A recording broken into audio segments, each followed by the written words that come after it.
presenta el siguiente espacio de Canarias, nuestra manera de tomar té.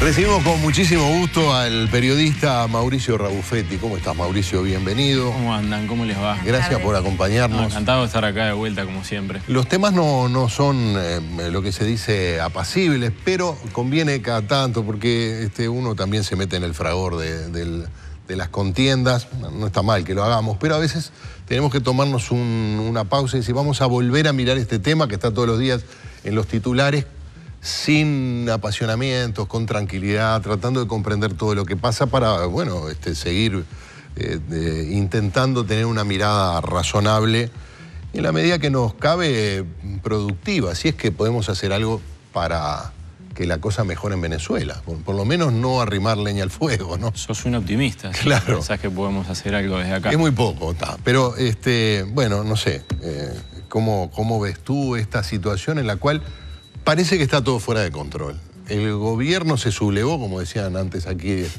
los blancos, hace 100 años, ¿no?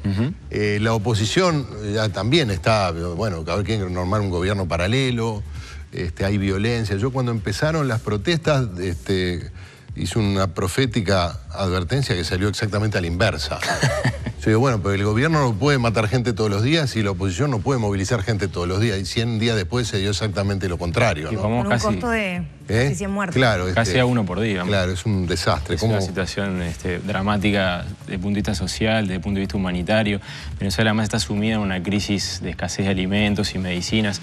Es decir, en este momento, para los latinoamericanos, es una fuente permanente de preocupación, porque además es un factor de inestabilidad y división regional, ¿no? Es decir, el pro-madurismo en este caso, o el pro-chavismo versus los gobiernos más apegados a la democracia, que están viendo cómo se deteriora definitivamente Venezuela, porque hay una cosa, y tal vez podemos enfocar el tema por ahí, estamos en un momento clave en términos históricos para lo que es el régimen de Nicolás Maduro. Él se puso a sí mismo un punto, un hito, que es la celebración de esta Asamblea Constituyente prevista para el 30 de julio próximo.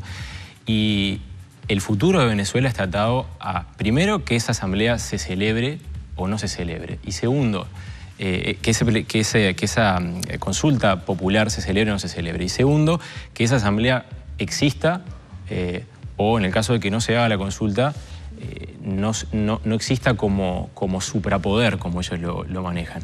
¿Por qué planteo este escenario? Porque en las próximas 2 semanas nosotros lo que vamos a ver por televisión, lo que vamos a leer en los periódicos, es un recrudecimiento muy importante de las acciones de la oposición en la calle, apoyadas en el resultado de este plebiscito simbólico que se hizo, que tuvo una votación masiva de más de 7,5 millones de personas.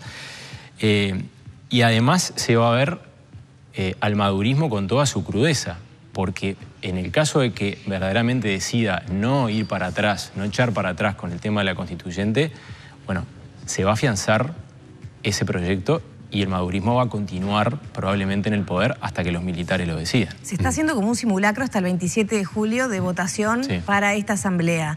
¿Qué peso tiene eso que de acá también es medio incomprensible, ¿no? Que el gobierno como contrapartida hace este simulacro que dura unos cuantos días, que no hay datos concretos más que las crónicas del propio gobierno diciendo que la gente está respondiendo bien a ese simulacro. Hay una cosa que hay que entender y que se da a lo largo de todo el proceso, primero chavista y después madurista. Y yo separo uno del otro porque el tinte autoritario del chavismo se convirtió en el totalitarismo del madurismo, ¿no? Que es bastante diferente. Convengamos que el tinte autoritario del chavismo era con la mayoría a favor. Exacto. En este caso estamos hablando de un gobierno que se convirtió lisa y llanamente en una dictadura con presos políticos, con censura, con anulación de poderes, con persecución incluso de funcionarios públicos, desconocimiento de decisiones de la justicia. Ayer decía Maduro, hay que ir a la votación de la constituyente nómina en mano. ¿Qué es la nómina? la lista de empleados públicos. Claro, hay que ir a controlar que los empleados públicos participen. Esto en el Uruguay es impensable. Pero era impensable en la dictadura, no hablemos ahora. También es impensable que un presidente diga que si no consigue lo que quiere por la vía del voto, lo va a conseguir por las armas, después que armó al pueblo. Es decir, hablar de otra cosa que no sea un régimen totalitario o dictadura, verdaderamente es faltar a la verdad, visto los hechos que estamos viendo todos los días. Lo que quería comentarles es que durante todo este proceso, desde que llega el chavismo al poder en el año 98 hasta ahora, lo que se ha dado son movimientos en las calles y movimientos electorales que buscan de alguna manera contraponer fuerzas y mostrar los balances o desbalances de poder. Es decir, lo que está ocurriendo en este momento en la previa de la Asamblea Constituyente es una demostración de fuerza del gobierno versus las demostraciones de fuerza simbólicas que hace la oposición, como puede ser este plebiscito del que hablábamos.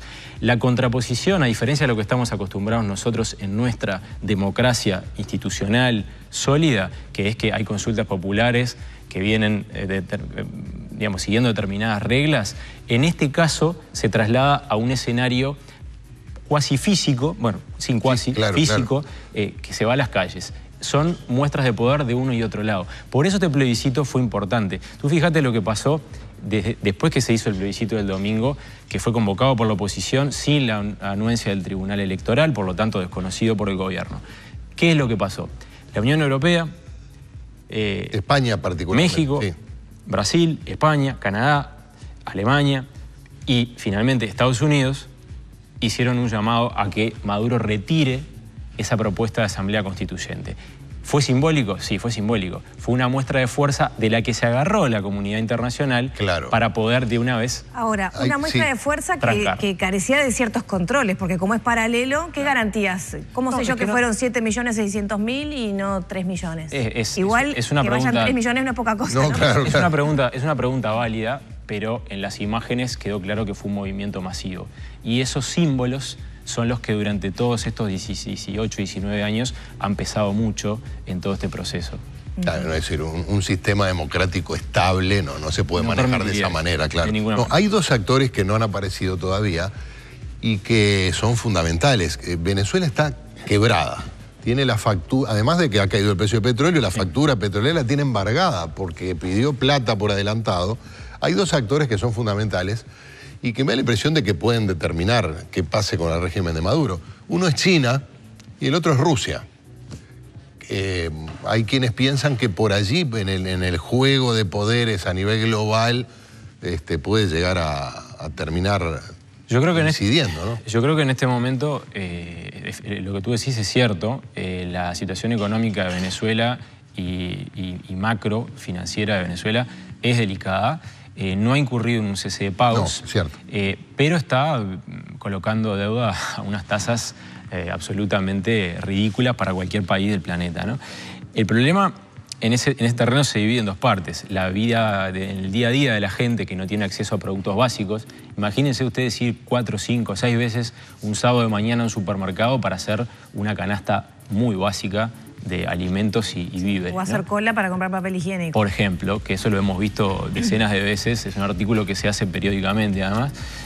Bueno, por otro lado están las finanzas públicas. ¿Qué puede pasar con las finanzas públicas de Venezuela? Se desconocen los números reales, ¿verdad? Estamos en niveles de inflación de 3 dígitos. Ahora la principal amenaza económica latente que hay es la que hizo el presidente de Estados Unidos, Donald Trump, que anunció medidas severas si no se retira el proyecto de constituyente. Ayer el diario Miami Herald, que es un diario claramente crítico del régimen madurista, dijo de fuentes oficiales nominadas que podría incluso suspender... Oficiales de Estados Unidos. Oficiales norteamericanas, sin identificar, que una posibilidad que maneja el gobierno de Trump es limitar las importaciones de petróleo. Y el envío de petróleo refinado, porque tiene esa curiosidad Venezuela. El petróleo refinado se refina en Estados Unidos y se envía para Venezuela. Porque tiene su propia refinería. Es decir, Venezuela le vende al imperio el petróleo, el imperio lo refina y se lo vende. ¿No? Es una cosa media irónica o paradójica, pero funciona así. Si ese ida y vuelta de alguna manera se tranca, ahí el gobierno venezolano puede estar en verdaderos problemas de autoabastecimiento. Y esto no fortalece a Maduro, porque también en la interna de Maduro está diciendo, con razón, bueno, mira, ahí está, el imperio tratando de ponernos de rodillas. Es un argumento que obviamente le da fuerza a Maduro ante sus seguidores. Eso no cabe duda, porque además es el principal enemigo al que él ha apelado, sin que el Estados Unidos de Barack Obama no reaccionaba ante Maduro. Entonces era un enemigo básicamente al que él apelaba de manera verbal y sin ningún tipo de efecto.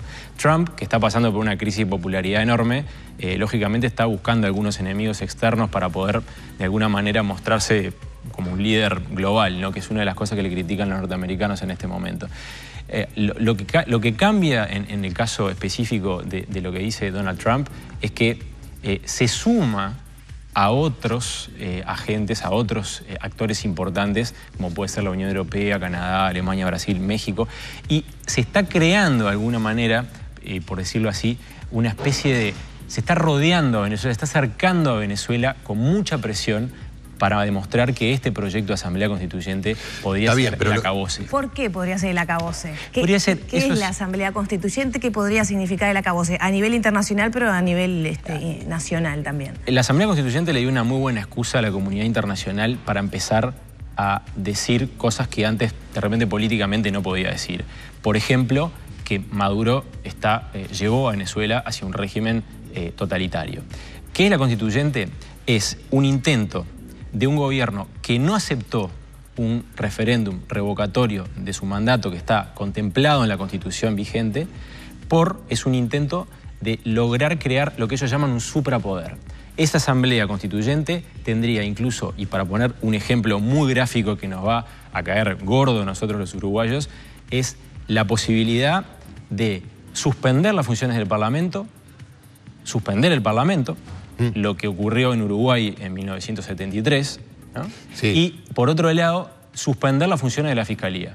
¿Qué quiere decir esto? Verdaderamente convertir a ese poder, que sería completamente oficialista, completamente madurista, en el mecanismo de control de todos los poderes del Estado. No sería una constituyente electa democráticamente, como se podría hacer en Uruguay, es decir... se convoca una asamblea constituyente, va cada ciudadano, elige a su constituyente y luego lo que sale es una representación de la población. Bueno, acá no hubo un procedimiento en el cual hubiera algún tipo de pedido, movimiento social señalando su interés. No, el gobierno dijo, quiero una constituyente para reformar la Constitución. ¿Qué quiero hacer con la Constitución? Veremos. Y eso quiere decir que están instalando un poder general que va a controlar el resto. Esa es la gravedad. Y el por propio eso gobierno. El propio gobierno. Sí. Por eso, esa es la gravedad de la situación. Sería más grave todavía si consideramos que los únicos que van a participar de este proceso de elección de la Asamblea Constituyente, tal como está planteado hasta ahora, son candidatos e integrantes del oficialismo, porque la oposición no reconoce esa constituyente y por lo tanto no va a participar. ¿No es un gesto tonto no participar que les podría asegurar, digamos, una guerra civil o incluso quedar por fuera de la nueva Venezuela en caso de que prospere la Asamblea Constituyente? Bueno, hay dos lecturas posibles y los analistas desde Venezuela hacen dos lecturas claras, diferentes. Hay dos bibliotecas. Una, que pueda pasar que la oposición quede completamente al margen, se celebre la constituyente y el gobierno controle absolutamente todo el poder, 110% del poder. La otra, que es lo que dicen muchos analistas, si no participa la oposición, ¿cómo van a tener un contrapeso en ese órgano al que critican? Por otro lado, como no lo reconocen como un mecanismo válido, la oposición no lo reconoce porque el gobierno directamente anuló la posibilidad de un referéndum para el cual la oposición, referéndum revocatorio para el cual la oposición había juntado firmas, por lo tanto no van a participar porque si no lo legitimarían. Si legitiman ese proceso constituyente y después igual pierden, están en un problema. Claro. Eligieron de las dos soluciones, cualquiera de las dos son malas para la oposición en caso de que se instale la constituyente. ¿Cuál de las dos es peor? Y probablemente sea peor a la larga legitimar un proceso que... Claro, lo que pasa es que es un juego de suma cero, porque están los dos entrampados, pero el gobierno también está entrampado, porque si retira la constituyente es el fin de cualquier expresión de control. Yo ayer leía... Y si la mantiene, y bueno, acelera lo que puede ser un escenario aún peor y más caótico de enfrentamiento y de guerra. Sin duda. Hay por ejemplo, yo veía en la consulta del domingo, ahora vamos a la pausa, el testimonio de chavistas, gente común, chavistas, que sienten que están siendo acosados. Porque está el gobierno con todo su poder real y sus grupos paramilitares acosando a la oposición que se moviliza.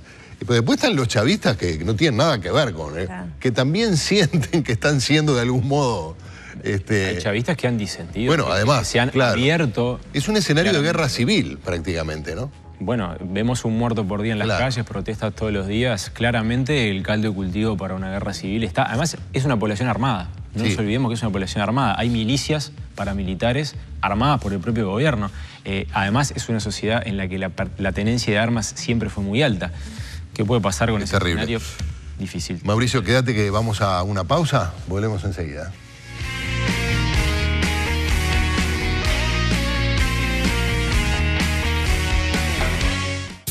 Presentó Té Canarias, nuestra manera de tomar té.